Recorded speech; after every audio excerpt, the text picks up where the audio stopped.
ಒಂದನೇ ವಾರ ಎರಡನೇ ವಾರ ಹೆಂಗಂದ್ರ ಜೋರ್ ಮೋಟಿವೇಶನ್ ಇರ್ತದ, ಸೊ ಖುಷಿ ಇರ್ತದ, ಸೊ ಸ್ಟಾರ್ಟ್ ಆಗ್ತದ. ಇನಿಷಿಯಲ್ 1 ಮಂತ್ ವರ್ಗು ಏನು ಪ್ರಾಬ್ಲಮ್ ಆಗಂಗಿಲ್ಲ. ಬಟ್ ಯಾವಾಗ ಇದ ರೂಟೀನ್ ನಾವು ತಿಂಗಳು 2 ತಿಂಗಳು 6 ತಿಂಗಳು ವರ್ಷವರೆಗೂ ಒಂದು ಫಾಲೋ ಮಾಡ್ಬೇಕಾಗೈತ್ಲ ಅವಾಗ ಪ್ರಾಬ್ಲಮ್ ಬರ್ತದ. ಬಟ್ ಈ UPSC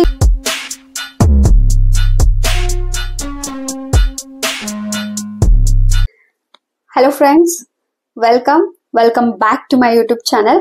ಸೊ ಇವತ್ತಿನ ಒಂದು ವಿಡಿಯೋ ಒಳಗ ನಾವು UPSC ಆಸ್ಪಿರೆಂಟ್ಸ್ ದ ಒಂದು ಡೈಲಿ ರೂಟೀನ್ ಹೆಂಗಿರ್ಬೇಕು ಅನ್ನೋಕ್ಕಿಂತ ಈ ತರ ಇದ್ರನ ಒಂದು ಪರೀಕ್ಷೆ ಕ್ಲಿಯರ್ ಆಗ್ತದ. ಸೊ ಈ ಒಂದು ಟಾಪಿಕ್ ಮೇಲೆ ಡಿಸ್ಕಷನ್ ನ ಮಾಡೋಣ, ಸೊ ದಟ್ ನಿಮ್ಗೊಂದು ಟೈಮ್ ಟೇಬಲ್ ರೆಡಿ ಮಾಡ್ಕೊಳ್ಳಿಕ್ಕೆ ಹೆಲ್ಪ್ ಆಗ್ತದ. ಸೊ ಇವಾಗ ಬೇರೆ ಯಾರೋ ಹೇಳಿದ ಟೈಮ್ ಟೇಬಲ್ ನ ನೀವು ಫಾಲೋ ಮಾಡ್ತೀನಿ ಅಂತಂದ್ರೆ ಅದು ವರ್ಕ್ ಆಗಂಗಿಲ್ಲ. ಪ್ರತಿಯೊಬ್ಬರ ಶೆಡ್ಯೂಲ್ಸ್ ಬೇರೆ ಬೇರೆ ಇರ್ತಾವ. ಸೊ ನಿಮ್ಮ ಒಂದು ದಿನಚರಿ, ನಿಮ್ಮ ಒಂದು ರುಟೀನು, ನಿಮ್ಮ ಒಂದು ಶೆಡ್ಯೂಲ್ ಯಾವ ತರ ಇರ್ಬೇಕು ಅನ್ನೋದನ್ನ ನೀವು ಡಿಸೈಡ್ ಮಾಡ್ಲಿಕ್ಕೆ ನಿಮಗ ಒಂದಷ್ಟು ಟಿಪ್ಸ್ ಬೇಕಾಗ್ತವ. ಸೊ ಆ ಒಂದು ರುಟೀನ್ ಯಾವ ತರ ಇರ್ಬೇಕು ಆಸ್ಪಿರೆಂಟ್ಸ್ ಅನ್ನೋದನ್ನ ಇವತ್ತಿನ ವಿಡಿಯೋ ಒಳಗ ಡಿಸ್ಕಷನ್ ನ ಮಾಡಾಕತ್ತೇವಿ. ಇದು ಬಹಳ ಇಂಪಾರ್ಟೆಂಟ್ ಆಗ್ತದ. ಯಾಕಂದ್ರೆ ನೀವು ಪ್ರತಿದಿನ ಒಂದು ಸೇಮ್ ರುಟೀನ್ ನ, ಸೇಮ್ ಡಿಸಿಪ್ಲಿನ್ ನ, ಸೇಮ್ ಕನ್ಸಿಸ್ಟೆನ್ಸಿನ ಮೇಂಟೈನ್ ಮಾಡಿದಾಗ, ಪ್ರತಿದಿನ ಹಾರ್ಡ್ ವರ್ಕ್ ಮಾಡಿದಾಗ, ಪ್ರತಿದಿನ ಸ್ಮಾರ್ಟ್ ವರ್ಕ್ ಮಾಡಿದಾಗ ನೀವು ಕ್ಲಿಯರ್ ಮಾಡ್ತೀರಿ. ಯಾವುದೇ ಒಂದು ಪರೀಕ್ಷೆನೇ ಇರ್ಲಿ ಅಥವಾ ಯಾವುದೇ ಒಂದು ಗೋಲ್ ಇರ್ಲಿ. ಸೊ ಒಂದು ರುಟೀನ್ ಏನೈತ್ಲ ಅದು ಬೆಸ್ಟ್ ಆಗಿರ್ಬೇಕಾ, ಅದ್ರ ಮೇಲೆ ಡಿಪೆಂಡ್ ಆಗ್ತದ ನಿಮ್ಮ ಒಂದು ಸಕ್ಸಸ್ ಯಾವ ತರ ಸಿಗ್ತೈತಿ ಅನ್ನೋದ. ಸೊ ಈಗ UPSC ಜರ್ನಿ ಬಗ್ಗೆ ಮಾತಾಡಕತ್ತೀವಿ. ಸೊ UPSC ಒಂದು ಸಿಲೆಬಸ್ ವಾಸ್ಟ್ ಸಿಲೆಬಸ್ ಅದ. ಸೊ ಇಲ್ಲಿ ಬಹಳಷ್ಟು ಥಿಂಗ್ಸ್ ನ ನೀವು ಮಾಡ್ಬೇಕಾಗ್ತದ. ಆಸ್ ಆಸ್ಪಿರೆಂಟ್ಸ್ NCERTs ಕವರ್ ಮಾಡ್ಕೋಬೇಕು, ನೋಟ್ಸ್ ಮಾಡ್ಕೋಬೇಕು, ಆನ್ಸರ್ ರೈಟಿಂಗ್ ನ ಪ್ರಾಕ್ಟೀಸ್ ಮಾಡ್ಬೇಕು, ಅಂಡ್ ಜೊತೆಗೆ GS ಪೇಪರ್ಗಳದ್ದು ಪ್ರಿಪರೇಷನ್ ಆಗ್ಬೇಕು.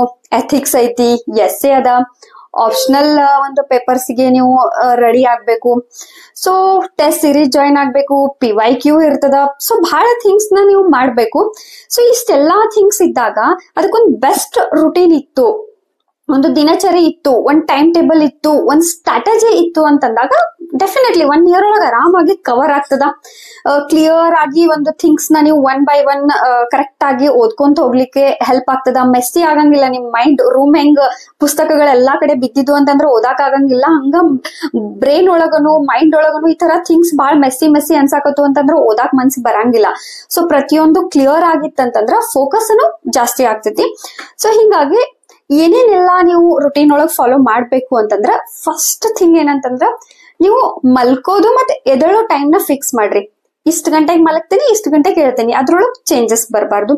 ಅಂಡ್ ಸೆಕೆಂಡ್ ಥಿಂಗ್, ಒಂದು ಪ್ಲಾನ್ ಮಾಡ್ರಿ. ಡೇ ಒಳಗ್ ಓದ್ತೇನೋ ನೈಟ್ ಒಳಗ್ ಓದ್ತೇನೋ ಅದನ್ನ ಫೈನಲ್ ಮಾಡ್ಕೊಡ್ರಿ. ಅಲ್ಲೂ ಕನ್ಫ್ಯೂಷನ್ ಬೇಡ. ನಿಮ್ ಅಕಾರ್ಡಿಂಗ್ ಟು ಯಾವ್ದೋ ಟಾಪರ್ ಒಬ್ರು ಬೆಳಿಗ್ಗೆ 4ಕ್ಕೆ ಹೇಳ್ತಿದ್ರು, ಅದಕ್ಕೆ ಅವ್ರು ಕ್ಲಿಯರ್ ಮಾಡ್ತಿದ್ರು. ನೋ, ಕೆಲವು ಜನ ರಾತ್ರಿ ಎಲ್ಲ ಓದಿದವ್ರು ಅದಾರ, ಕೆಲವು ಜನ 4 hours ಓದಿದವ್ರು ಅದಾರ, ಕೆಲವು ಜನ ರಾತ್ರಿ 2 ಗಂಟೆವರೆಗೂ ಓದಿ 2 ಗಂಟೆಗೆ ಮಲ್ಕೊಂಡವ್ರು ಅದಾರ, ಒಂದಷ್ಟು ಜನ ರಾತ್ರಿ 2 ಗಂಟೆವರೆಗೂ ಮಲ್ಕೊಂಡು 2 ಗಂಟೆಗೆ 6 ಗಂಟೆವರೆಗೂ ಓದಿದವ್ರು ಅದಾರ. ಸೊ ಪ್ರತಿಯೊಬ್ಬರ ಒಂದು ಸ್ಟ್ರಾಟಜಿ ಬೇರೆ ಬೇರೆ ಇರ್ತಾವ. ಸೊ ನಿಮಗ್ ಯಾವ್ದು ಸೂಟ್ ಆಗ್ತದ, ನಿಮ್ದೊಂದು ಪ್ಲಾನ್ ಏನ, ನಿಮ್ ಸ್ಲೀಪಿಂಗ್ ಪ್ಯಾಟರ್ನ್ ಅಕಾರ್ಡಿಂಗ್ ಟು ನೀವು ಪ್ಲಾನ್ ಮಾಡ್ಕೊಡ್ರಿ. ದೆನ್ ಒಂದು ಸ್ಟ್ರಾಟಜಿ, ಒಂದು ಟೈಮ್ ಟೇಬಲ್ ನ ನೀವು ರೆಡಿ ಮಾಡ್ಬೇಕು. ಸೊ ಟೈಮ್ ಟೇಬಲ್ ಯಾವ ತರ ಇರ್ಬೇಕು ಅಂತಂದ್ರ, ಫಸ್ಟ್ ನಿಮಗ್ ಅರ್ಥ ಆಗ್ಬೇಕು ಈ UPSC ಒಳಗ್ ಏನೇನ್ ಇಂಪಾರ್ಟೆಂಟ್ ಅದ, ಎಲ್ಲಿ ವೇಟೇಜ್ ಹೆಚ್ಚೈತಿ. ಸೊ ಈಗ ಫಸ್ಟ್ ಥಿಂಗ್ ಎಲ್ಲಿ ಒಂದು GS ಪೇಪರ್ ಏನದಾವಲ್ಲ, GS ಅವು ಇಂಪಾರ್ಟೆಂಟ್ ಅದಾವ. ಪ್ರಿಲಿಮ್ಸ್ ಒಳಗನು ನಿಮಗ್ GS ಬರ್ತದ, ಮೇನ್ಸ್ ಒಳಗ್ ಬರ್ತದ. ಸೊ ಹಿಂಗಾಗಿ GS ಸಬ್ಜೆಕ್ಟ್ ಗಳ ಮೇಲೆ ನೀವು ಜಾಸ್ತಿ ಟೈಮ್ ಹಾಕ್ಬೇಕು. ಸೊ GS ಅಂದ್ರೆ ಯಾವ್ದು, history, economy, social, polity, environment, ಇವೆಲ್ಲ ನಿಮ್ದು GS ಒಳಗ್ ಬರ್ತದ. ಸೊ ಇಲ್ಲಿ ನೀವು ಜಾಸ್ತಿ ಫೋಕಸ್ ಹಾಕ್ಬೇಕ. ಇನ್ನ ಸೆಕೆಂಡ್ ಇಂಪಾರ್ಟೆಂಟ್ ಥಿಂಗ್ ಯಾವ್ದ, ಆಪ್ಷನಲ್. ಸೊ ಮೇನ್ಸ್ ಒಳಗ ಆಪ್ಷನಲ್ ಒಂದು ಅಂಕಗಳು ಡಿಸೈಡ್ ಮಾಡ್ತಾವ ನಿಮ್ಮ ಒಂದು ರ್ಯಾಂಕಿಂಗ್ ನ. ಹಿಂಗಾಗಿ ಆಪ್ಷನಲ್ ಇಂಪಾರ್ಟೆಂಟ್. ನೆಕ್ಸ್ಟ್ ಯಾವ್ದು ಇಂಪಾರ್ಟೆಂಟ್, ಕರೆಂಟ್ ಅಫೇರ್ಸ್. ಸೊ ಈ 3 ಥಿಂಗು ಕವರ್ ಮಾಡೋದು ನಿಮಗ್ ಇಂಪಾರ್ಟೆಂಟ್ ಅದ. ಸೊ ಈಗ ನಿಮಗ ವಾರದ ಒಂದು ಪ್ಲಾನ್ ನ ಮಾಡ್ಕೊಂಡ್ರಿ ಅಂದ್ರೆ ಅದು ನೆಕ್ಸ್ಟ್ ಕಂಟಿನ್ಯೂ ಆಗ್ತಾ ಹೋಗ್ತದ. ಸೊ ವಾರದೊಳಗ್ 7 ದಿನ 6 ದಿನ ನೀವ್ ಏನ್ ಮಾಡ್ಬೇಕು, ಫಸ್ಟ್ GS ಇಂಪಾರ್ಟೆಂಟ್ ಅಂದಾಗ ನಾ ಇಲ್ಲಿ ಅವರ್ಸ್ ಹೇಳಂಗಿಲ್ಲ. ಯಾಕಂದ್ರೆ ಕೆಲವು ಜನ 8 hours ಓದ್ತಾರ, ಕೆಲವು ಜನ 10 hours, ಕೆಲವು ಜನ ಬರೀ 4 ತಾಸು ಓದ್ತಿರ್ತಾರ. ಸೊ ಹಿಂಗಾಗಿ ಈ ಒಂದು ವಿಡಿಯೋನ ನೀವು ಅರ್ಥ ಮಾಡ್ಕೊಂಡ ನೀವು ಪ್ಲಾನ್ ಮಾಡ್ಕೊಳ್ರಿ ಎಷ್ಟೆಷ್ಟು ಅವರ್ ಎತ್ತಿಡ್ಬೇಕಂತ. ಸೊ ಈಗ ಏನಾರ ನೀವು 8 ಅವರ್ದೊಂದು ಸ್ಟಡಿ ಪ್ಲಾನ್ ಇರ್ತದ ಅನ್ಕೊಳ್ರಿ, ಅದ್ರೊಳಗ 4 ತಾಸು ನೀವು GS ಪೇಪರ್ಗಳಿಗೆ ಇಡ್ಬೇಕು. ಅಥವಾ 40 to 50% ಏನ್ ಮಾಡ್ಬೇಕು, ನೀವು ಎಷ್ಟು ಅವರ್ ಓದ್ತಿರಲ್ಲ ಅದ್ರದೊಂದು 40 to 50 50% ಟೈಮ್ ನ ನಿಮ್ಮ ಒಂದು GS ಪೇಪರ್ ಗಳ ಸಿಲೆಬಸ್ ಕವರ್ ಮಾಡ್ಲಿಕ್ಕೆ ಎತ್ತಿಟ್ಕೋಬೇಕು. ಅದು ಹಿಸ್ಟ್ರಿ ಆಗಿರ್ಬೋದು, ಪಾಲಿಟಿ ಆಗಿರ್ಬೋದು, ಎಕನಾಮಿ ಆಗಿರ್ಬೋದು, ಸೈನ್ಸ್ ಅಂಡ್ ಟೆಕ್ ಆಗಿರ್ಬೋದು, ಇದನ್ನೆಲ್ಲ ಓದ್ಲಿಕ್ಕೆ ಪ್ಲಾನ್ ಮಾಡ್ಕೋಬೇಕು. ರಿಮೈನಿಂಗ್ ಅವರ್ ಒಳಗ 2 hours ಆಪ್ಷನಲ್ ಸಬ್ಜೆಕ್ಟ್ ನೀವ್ ಯಾವ್ದು ಸೆಲೆಕ್ಟ್ ಮಾಡ್ಕೊಂಡಿರ್ತಾರಲ್ಲ, ಆಪ್ಷನಲ್ ಹಿಸ್ಟ್ರಿ ಆಗಿರ್ಬೋದು, ಪಾಲಿಟಿ ಆಗಿರ್ಬೋದು, ಯಾವ್ದೇ ಒಂದು ಆಪ್ಷನಲ್ ಏನ್ ನಿಮ್ದು ಸೆಲೆಕ್ಟ್ ಮಾಡ್ಕೊಂಡಿರ್ತಾರಲ್ಲ ಅದ್ರ ಸಲುವಾಗಿ 2 hours ಎತ್ತಿಡ್ರಿ.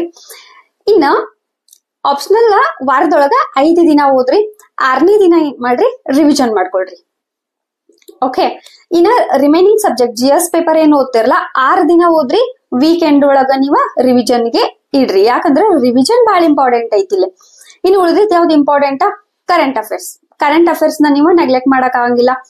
ಪ್ರಿಲಿಮ್ಸ್ ಒಳಗಾಗಿರ್ಬೋದು, ಮೇನ್ಸ್ ಒಳಗಾಗಿರ್ಬೋದು, ಇಂಟರ್ವ್ಯೂ ಒಳಗ ಎಲ್ಲಾ ಒಂದ್ ಸ್ಪೇಸ್ ಒಳಗನು ನಿಮಗ ಎಲ್ಲಾ ಕಡೆ ನಿಮಗ ಕರೆಂಟ್ ಅಫೇರ್ಸ್ ಓರಿಯೆಂಟೆಡ್ ಕ್ವಶನ್ಸ್ ಬರ್ತಾವ. ಹಿಂಗಾಗಿ ಕರೆಂಟ್ ಅಫೇರ್ಸ್ ಗೆ 2 hour ನೀವು ಎತ್ತಿಟ್ರೆ ಇನಫ್. ಒಂದು ರುಟೀನ್ ನ ಫಾಲೋ ಯಾಕೆ ಮಾಡ್ಬೇಕಂತಂದ್ರೆ, ಈಗ ಒಂದ್ ಮಂತ್ಲಿ ಮ್ಯಾಗಝಿನ್ ಇರ್ತೈತಿ. ಈಗ ಒಂದ್ ಮಂತ್ಲಿ ಮ್ಯಾಗಝಿನ್ ನೀವ್ ಎತ್ತಿಟ್ಕೋತೀರಿ, ದಿನ ಅದ್ರೊಳಗಿಂದ 2-3 ಪೇಜ್ ಪ್ಲಸ್ ಅವತ್ತಿನ ಒಂದು ಕರೆಂಟ್ ಅಫೇರ್ಸ್ 2-3 ಅಥವಾ 4-5 ಪೇಜ್ ಆ ಅವರ್ ಒಳಗೆ ಎಷ್ಟಾಗ್ತೈತೆ ಅಷ್ಟು ಓದ್ತಾ ಹೋದ್ರಿ ಅಂದ್ರ ಒಂದ್ ತಿಂಗಳಿಗೆ ಆರಾಮಾಗಿ ಮಂತ್ಲಿ ಮ್ಯಾಗಝಿನ್ ನ ನಿಮ್ದ ಪರ್ಫೆಕ್ಟ್ ಆಗಿ ಮುಗಿತೈತಿ. ಅದ ನೀವ್ ಏನಾರ ರುಟೀನ್ ಫಾಲೋ ಮಾಡಿಲ್ಲ, ಇವತ್ ನಾ ಬರೇ ಈಗ ಒಂದ್ 3 ತಿಂಗಳು ಬರೀ ಹಿಸ್ಟ್ರಿ ಓದ್ತೇನೆ, 2 ತಿಂಗಳ ನಾ ಜಾಗ್ರಫಿ ಓದ್ತೇನೆ ಅಂದಾಗ, ಕರೆಂಟ್ ಅಫೇರ್ಸ್ ಪೂರ ಸ್ಕಿಪ್ ಮಾಡ್ರಿ ಅಂದಾಗ ಜಸ್ಟ್ 15-20 ದಿನದೊಳಗ ಒಂದು ವರ್ಷದೆಲ್ಲಾ ಮ್ಯಾಗಝಿನ್ಗಳನ್ನ ನೀವು ಒಮ್ಮೆ 12-13 ಮ್ಯಾಗಝಿನ್ಗಳನ್ನ ಒಮ್ಮೆ ತಗೋತೇನಿ, ಒಮ್ಮೆ ಓದ್ತೇನಿ ಅಂತಂದಾಗ ನಿಮ್ಗ ಕಾನ್ಸೆಪ್ಟ್ ಕ್ಲಿಯರ್ ಆಗಂಗಿಲ್ಲ ಅಂಡ್ ನೆನಪನು ಉಳಿಯಂಗಿಲ್ಲ. ಅದ ನೀವು ರೊಟೀನ್ ಫಾಲೋ ಮಾಡಿರಿ ಅಂದ್ರೆ ನಿಮಗ್ ಜಾಸ್ತಿ ಸ್ಟ್ರೈನ್ ಆಗಂಗಿಲ್ಲ. ದಿನದೊಳಗ ಒಂದ್ 5-6 ಪೇಜ್ ಕರೆಂಟ್ ಅಫೇರ್ಸ್, ಆಮೇಲೆ ಅವತ್ತಿನೊಂದ್ ನ್ಯೂಸ್ ಪೇಪರ್ 2 hour ಒಳಗೆ ಮುಗಿತದ, ಇನಫ್ ಐತಿ. ಸೊ ಇಷ್ಟು ಫಾಲೋ ಮಾಡ್ಬೇಕು. ಇನ್ನ ಎಂಡ್ ಆಫ್ ದಿ ಡೇ ಏನ್ ಡೇ ಮುಗಿಸ್ತಿರಲ್ಲ ಅವಾಗ ಅರ್ಧ ಗಂಟೆ ನೀವ್ ಏನ್ ಪೂರಾ ದಿನ ಓದಿರಲ್ಲ ಅದನ್ನ ರಿವಿಷನ್ ಮಾಡ್ಬೇಕು. ರಿವೈಸ್ ಮಾಡೋದ್ಲೆ ಒಟ್ಟ ಮಲ್ಕೊಳಕ್ ಹೋಗ್ಬೇಡ್ರಿ. ಯಾಕಂದ್ರ ನೀವೇನ್ ಓದಿರಲ್ಲ ಅದನ್ನೆಲ್ಲ ನೀವು ಒಂದ್ ಅರ್ಧ ಗಂಟೆದಾಗ ಅವತ್ತ ಓದಿದ್ರಿ ಅಂತಂದ್ರ ಬೆಸ್ಟ್ ಆಗಿ ರಿವಿಷನ್ ಮಾಡ್ತೀರ. ಅದ 2 ದಿನ ಆದ್ಮೇಲೆ ಅಂದ್ರ ಅಗೇನ್ ಅದ್ ಟೈಮ್ ಜಾಸ್ತಿ ತಗೊಳ್ತದ. ಸೊ ರಿವಿಷನ್ ಹೆಂಗಿರ್ಬೇಕಂದ್ರ ಅವತ್ತೇನ್ ಓದ್ತೀರಿ 30 minutes ಒಳಗ ರಾತ್ರಿ ಅದನ್ನ ರಿವೈಸ್ ಮಾಡಿ ಮಲ್ಕೊಂಡ್ಬಿಡ್ರಿ, ಮುಗೀತ. ಅವತ್ತಿನ ಡೇ ಫಿನಿಶ್, ಬೆಸ್ಟ್ ಆಗಿ ಫಿನಿಶ್ ಆಗ್ತದ. ಇನ್ನ ವೀಕೆಂಡ್ ಒಳಗ ಏನ್ ಮಾಡ್ಬೇಕಂದ್ರ ಆಪ್ಷನಲ್ ಅಂತೂ 5 ದಿನ ಓದಿರ್ತೀರಿ, 6ನೇ ದಿನಕ್ಕನ ಅದನ್ನ ಆಪ್ಷನಲ್ ಟೈಮ್ ಒಳಗ ಅದ್ರದ್ದು ಏನ್ 1-2 hours ಇರ್ತೈತಲ್ಲ ಅದ್ರೊಳಗೆ ರಿವಿಷನ್ ಮಾಡಿ ಇಟ್ಬಿಡ್ರಿ. Optional revision ಮುಗಿತದ. ಇನ್ನ ಸಂಡೇ ಆಗಿರ್ಬೋದು, ಮಂಡೇ, ಯಾವ ಒಂದ್ ಡೇ ಅದನ್ನ ನಿಮ್ಮ ಅಕಾರ್ಡಿಂಗ್ ಟು ಪ್ಲಾನ್ ಮಾಡ್ಕೊಳ್ರಿ. ಆ ಒಂದು ಡೇ ಒಳಗ್ ನೀವು ಅರ್ಧ ದಿನ ಏನಂತಂದ್ರ ವಾರದೊಳಗೆ ಏನೇನ್ ಓದಿರಿ, ಏನೇನ್ ನೋಟ್ಸ್ ಮಾಡ್ಕೊಂಡಿರಿ ಅದನ್ನೆಲ್ಲ ಬೆಸ್ಟ್ ಆಗಿ ರಿವಿಷನ್ ಮಾಡ್ಕೊಳ್ರಿ. ಸೊ ಅರ್ಧ ದಿನದೊಳಗ ಮುಗ್ಸಾಕ್ ಪ್ಲಾನ್ ಮಾಡ್ರಿ. ಒಂದು ಹಾಫ್ ಡೇ ಒಳಗ ನಿಮ್ದೊಂದು ರಿವಿಷನ್ ಮತ್ತೊಂದ್ ಚೂರ್ ಆನ್ಸರ್ ರೈಟಿಂಗ್ ಪ್ರಾಕ್ಟೀಸ್ ಆಗಿರ್ಬೋದು, PYQ ಫೋಕಸ್ ಮಾಡೋದು, ಇದನ್ನೆಲ್ಲ ಒಂದು ಆಲ್ಮೋಸ್ಟ್ ಒಂದ್ 3-4 ಗಂಟೆ ಒಳಗ ಮುಗಿಸ್ಕೊಂಡ್ರಿ ಅಂದ್ರ 4 ಗಂಟೆಯಿಂದ ರಿಮೈನಿಂಗ್ ಏನೈತ್ಲಾ ನಿಮ್ ಫ್ರೀ ಟೈಮ್. ನೀವು ಫ್ರೆಂಡ್ಸ್ ನ ಮೀಟ್ ಮಾಡಾಕಾದ್ರೂ ಹೋಗ್ರಿ, ಮೂವಿಗಾದ್ರೂ ಹೋಗ್ಬರ್ರಿ, ಅಥವಾ ಎಲ್ಲಾರ ಟೆಂಪಲ್ಗೆ ಹೋಗ್ರಿ, ಸುತ್ತಾಡಕ್ ಹೋಗ್ರಿ, ರಿಲೇಟಿವ್ಸ್ ಮನೆಗ್ ಹೋಗ್ರಿ, ಏನಾರ ಒಂದ್ 4ರಿಂದ ಅವತ್ತಿನ ನೈಟ್ ಟೈಮ್ ಇರ್ತೈತ್ಲಾ ಅಷ್ಟು ಟೈಮ್ ನ ನಿಮ್ಗೊಂದು ಟೈಮ್ಗೆ ನಿಮ್ಗೆ ಎಂಜಾಯ್ ಮಾಡ್ಲಿಕ್ಕೆ ಟೈಮ್ ಇಟ್ಕೊಳ್ರಿ. ಯಾಕಂದ್ರ ಕಂಟಿನ್ಯೂಸ್ ಬರೀ ಓದೋದು ಅಂತಂದ್ರೂ ಬಹಳ ಕಷ್ಟ ಆಗ್ತೈತಿ. ಹಂಗಂತೇಳಿ ಸಂಡೇ ಒಳಗ್ ಇರೋ ಒಂದ್ ಅರ್ಧ ದಿನ ಅಷ್ಟ ಅದು ಕಡಿಮೆನ, ಬಟ್ ಅಟ್ ಲೀಸ್ಟ್ ನಿಮ್ಗ ರಿಫ್ರೆಶ್ ಆಗ್ಲಿಕ್ಕೆ ಅಷ್ಟು ಸಮಯ ಇನಫ್ ಐತಿ. ಬಟ್ ಈ ತರ ಇದನ್ನ ಕಲ್ಟಿವೇಟ್ ಮಾಡ್ಕೊಳ್ಳೋದ ಬಹಳ ಕಷ್ಟ ಆಗ್ತದೆ. ಯಾಕಂದ್ರ 1ನೇ ವಾರ 2ನೇ ವಾರ ಹೆಂಗಂದ್ರ ಜೋರ್ ಮೋಟಿವೇಶನ್ ಇರ್ತದ, ಸೊ ಖುಷಿ ಇರ್ತದ, ಸೊ ಸ್ಟಾರ್ಟ್ ಆಗ್ತದ. ಇನಿಷಿಯಲ್ 1 month ವರ್ಗು ಏನು ಪ್ರಾಬ್ಲಮ್ ಆಗಂಗಿಲ್ಲ. ಬಟ್ ಯಾವಾಗ ಇದ ರೊಟೀನ್ ನಾವು ತಿಂಗಳು, 2 ತಿಂಗಳು, 6 ತಿಂಗಳು, ವರ್ಷವರೆಗೂ ಒಂದು ಫಾಲೋ ಮಾಡ್ಬೇಕಾಗೈತ್ಲಾ ಅವಾಗ ಪ್ರಾಬ್ಲಮ್ ಬರ್ತದ.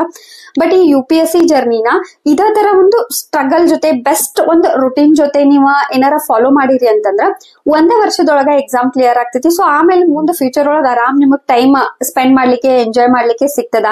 ಬಟ್ ಅದನ್ ಬಿಟ್ಟು ನೀವು ರುಟೀನ್ ನ ಫಾಲೋ ಮಾಡ್ಲಿಲ್ಲ ಅಂತಂದಾಗ ಏನಾಗ್ತೈತೆ ಅಂದ್ರೆ ಪರೀಕ್ಷೆ ಕ್ಲಿಯರ್ ಆಗ್ಲಿ ಅಂದ್ರೆ ಅಗೇನ್ ಮತ್ತೊಂದು ವರ್ಷ ಓದು ಬರೀ ಓದೋದ್ರೊಳಗನ ಹೋಗ್ತದ.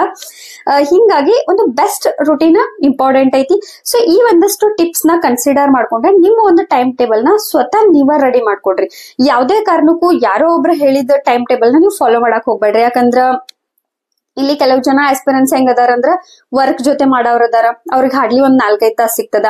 ಇನ್ನ ಕಾಲೇಜ್ ಜೊತೆ, ಡಿಗ್ರಿ ಜೊತೆ ಓದುವಂತ ವಿದ್ಯಾರ್ಥಿಗಳದಾರ, ಅವರಿಗೆ ಸಮಯನು ಕಡಿಮೆ ಸಿಗ್ತದ. ಇನ್ನ ಒಂದು ಪಾಪು ಜೊತೆ ಏನು ಒಂದಷ್ಟು ಲೇಡೀಸ್ ಪ್ರಿಪರೇಷನ್ ಮಾಡತ್ತಾರಲ್ಲ ಅವ್ರಿಗೂ ಹಾರ್ಡ್ಲಿ 4-5 ತಾಸು ಸಿಗ್ತದ. ಅಂಡ್ ಸ್ಟ್ರೈನ್ ಆಗಿರ್ತಾರ, ಸ್ಟ್ರೈನ್ ಜೊತೆ ಒಂದು ಕ್ವಾಲಿಟಿ ಅವರ್ಸ್ ಸಿಗೋದ ಇಶ್ಯೂ ಆಗ್ತೈತಿ. ಸೊ ಪ್ರತಿಯೊಬ್ಬರ ಒಂದು ಶೆಡ್ಯೂಲ್ಸ್ ಬೇರೆ ಬೇರೆ ಇರ್ತಾವ. ಸ್ಲೀಪಿಂಗ್ ಪ್ಯಾಟರ್ನ್ ಆಗಿರ್ಬೋದು ಅಥವಾ ಪ್ರತಿಯೊಂದು ಅವರ್ಸ್ ಆಗಿರ್ಬೋದು, ಅವ್ರು ಎತ್ತಿಡುವಂತ ಅವರ್ಸ್ ಆಗಿರ್ಬೋದು, ಎಲ್ಲಾ ಬೇರೆ ಬೇರೆ ಆಗಿರೋದ್ರಿಂದ ನಿಮ್ಮ ಒಂದು ಹೆಂಗ್ ನಿಮಗ್ ಸಮಯ ಸಿಗ್ತೈತಿ, ಯಾವ ಟೈಮ್ ನೀವು ಫ್ರೀ ಇರ್ತೀರಿ, ಅಕಾರ್ಡಿಂಗ್ ಟು ದಟ್ ನಿಮ್ಮ ಒಂದು ಟೈಮ್ ಟೇಬಲ್ ನ ನೀವ ರೆಡಿ ಮಾಡ್ಕೊಡ್ರಿ. ಬಟ್ ಆ ಟೈಮ್ ಟೇಬಲ್ ಒಳಗೆ ಇಷ್ಟ ಮಾಡ್ರಿ. GS ಪೇಪರ್ ಗೆ ಒಂದು 40 to 50% ಟೈಮ್ ನ ಇಡ್ರಿ. ಆಪ್ಷನಲ್ ಗೆ ಒಂದೇ 1 hour 2 hour ಇಡ್ರಿ. ಕರೆಂಟ್ ಅಫೇರ್ಸ್ 1 hour ಇಡ್ರಿ. ಈ ತರ ಒಂದು ಫೋಕಸ್ ಕೊಟ್ಟ ಒಂದು ಟೈಮ್ ಟೇಬಲ್ ರೆಡಿ ಮಾಡ್ಕೊಡ್ರಿ. ಜೊತೆಗೆ ರಿವಿಷನ್ ಗೆ ಪ್ರತಿ ದಿನ, ಪ್ರತಿ ವಾರ, ಪ್ರತಿ ತಿಂಗಳನು ಟೈಮ್ ನ ಎತ್ತಿಡ್ರಿ. ಪ್ರತಿ ತಿಂಗಳ ಹೆಂಗಂದ್ರೆ ಈಗ ವಾರಕ್ಕೆ 1 ದಿನ ರಿವಿಷನ್ ಇಡ್ತಿರ್ಲ, ಅದೇ ತರ ತಿಂಗಳಿಗೆ ಒಂದು ಮಂತ್ ಏನ್ ಫಿನಿಶ್ ಆಕೈತ್ಲ ಅವಾಗ 2 ರಿಂದ 3 ದಿನ ಅಥವಾ 4 ದಿನ ರಿವಿಷನ್ ಮಾಡ್ರಿ. ಅಗೇನ್ ನೆಕ್ಸ್ಟ್ ಸಬ್ಜೆಕ್ಟ್ ಗಳಿಗೆ, ನೆಕ್ಸ್ಟ್ ಟಾಪಿಕ್ ಗಳಿಗೆ move agri. So I hope ಈ ಒಂದು ವಿಡಿಯೋ ಯೂಸ್ಫುಲ್ ಆಗೈತೆ ಅನ್ಕೋತೀನಿ. ವಿಡಿಯೋ ಇಷ್ಟ ಆತಂದ್ರ ಲೈಕ್ ಮಾಡ್ರಿ. ನೆಕ್ಸ್ಟ್ ವಿಡಿಯೋಗೆ ಸಿಗೋಣ. Thank you.